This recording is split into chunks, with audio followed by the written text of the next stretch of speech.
So my wife died right in front of me, which is pretty weird when you're in your 30s. She dropped dead of a cardiac arrest, and I revived her, and when she came back she was different. And I was really pissed off at God. I raged. And one day I was sitting on a log in a park, and I felt like God just spoke to me, and he said, "Son, I just want you to know that if I want to take Laurel home, I'm not going to ask your permission. I love her way more than you do. And you can be mad and you can hold your breath and turn blue and die if you want to, but you cannot manipulate me. I love her way more than you do. And by the way, son, I love you too." And that was the beginning of a turn for me in learning how to trust God when I didn't have control over my circumstances. In this video, I'll talk about this Reddit post. Its title reads, "My sick spouse inquired as to whether it would be okay if she engaged in intimate relations with her ex one final time. It was sent to me by someone. Because it's not too long, I'll just read it." The man asserts, I can't believe I'm reading this." Okay, so his question continues here. "My wife has a deadly disease. She is only likely to live for 9 months. I'm destroyed. We've been together for a decade. I have no recollection of my life without her, nor do I know what I will do when she is no longer here. I've been making every effort to make her last days enjoyable. Additionally, I'll grant any wish. The doctor predicted that in 4 or 5 months, she will probably require a wheelchair. The remainder of month 8 will then be spent in bed for her. That is, if her decline does not accelerate. I am curious about the disease. She recently shared with me that one of her least favorite activities was having physical intimacy with a former partner. Can you imagine listening to this as a man? I was shocked. I am not joking. And when I asked her about her reasons, she said that she thought he was the most physically compatible and satisfying lover. She gave a lengthy monologue about how being intimate with me is emotionally satisfying and how it can sometimes be just physical. However, getting to that point was ridiculous. Therefore, I must choose between allowing my dying wife to marry a better man or denying her a wish for my ego. Sincerely, the fact that she asked me to do this makes me so furious and betrayed. I believe I am in a position where I must say yes because she is dying. I have an idea of what I want to say, but I'm not sure if that's true. She needs to do it once before she dies because her time with an ex was so good, and it hurts me so much. I find everything about this annoying." Wow, that is crazy. I have no idea how many guys have dealt with that, but I can tell you about the dynamic there. Some of you who have previously read my book and watched my videos are already planning to leave comments. You are correct to refer to that as an alpha widow.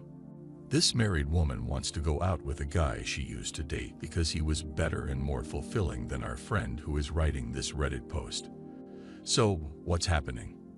I could almost launch a brand new YouTube channel with the name Reddit Ridiculousness or something else, but I'm not sure. Nonetheless, this subject is discussed frequently. My messages come from anyone, including locals and strangers.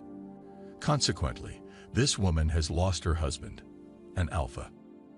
This indicates that, even though it is not particularly uncommon, women experience this frequently. It takes place frequently.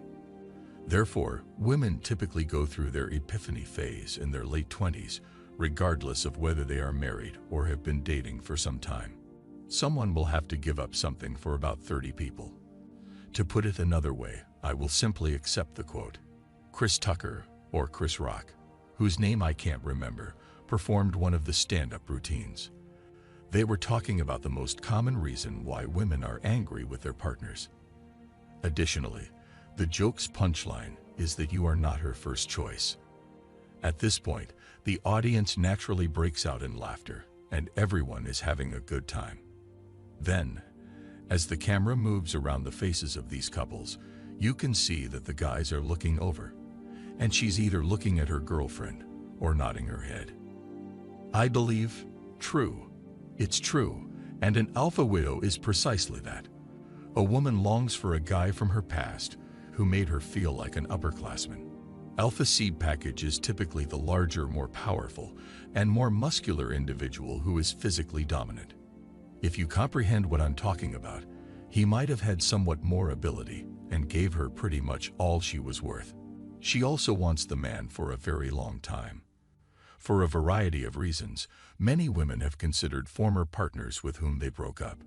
They either lose them or are unable to win them back the majority of the time. She is also egotistical, so the guy lets her go. Or it could be a man she tried to commit to and marry, but she couldn't get him to stay with her or have only one relationship. These higher value alpha guys typically don't stay with just one woman because they have so many options. They rarely just settle down unless they are significantly more involved in societal conditions than they are. As a result, it must be a challenging position to be in. Regarding this man's inquiry, I'd like to know your thoughts. Would you honor the wish of your dying spouse? He says that the only wish of his dying wife was not even kids. Women will miss the men they used to know. Nearly every ex-girlfriend I've been in a long-term relationship with within the past 5 to 10 years has sent me messages, including 2 who were married for a long time. 2 men who had children with them. In addition, they were conversing and flirting with me to gain insight into areas that would lead to more promiscuous behavior that would ultimately result in something. Furthermore, it's very typical of guys. It occurs frequently. If you're going to settle down with a girl, if you're going to make someone else the mother of your children, if you're going to do something so risky, get married, and put your net worth on the line that anyone could mess with, then do it with a woman who chooses you. This is one of the reasons I always advise men to marry a woman who chooses them. Make sure you do it with a woman you've alpha widowed so she thinks you're the best partner for her. She has never had any other men in her heart. She never talks to any other men. She doesn't hang out with men as friends. She doesn't spend time with exes or any such thing. It is straight up. It's obvious that she's into you and just into you. The majority of men will never fulfill their wives' or girlfriends' genuine desires. They usually end up being the second choice or second pick. As a result, it has a significant impact. All of the good things should be done if you want to have the best possible relationship with a woman while reducing the likelihood that she will divorce you, take the kids, and never see them again. You must only choose to spend time with women who consider you to be their best friend over the long term. Not once. Always be the girl's second choice. If you don't, you might be asked something similar one day, and I promise you won't like it. I feel a little sorry for this man, but at the same time, I wish you were red pill aware. Correctly and completely disconnected. He wouldn't get married to a 10-year-old girl who didn't think he was the best choice for her. She thought he was either the one she chose or her third or second best choice. He was just adequate, if you get what I'm saying. Therefore, yes, but proceed with caution.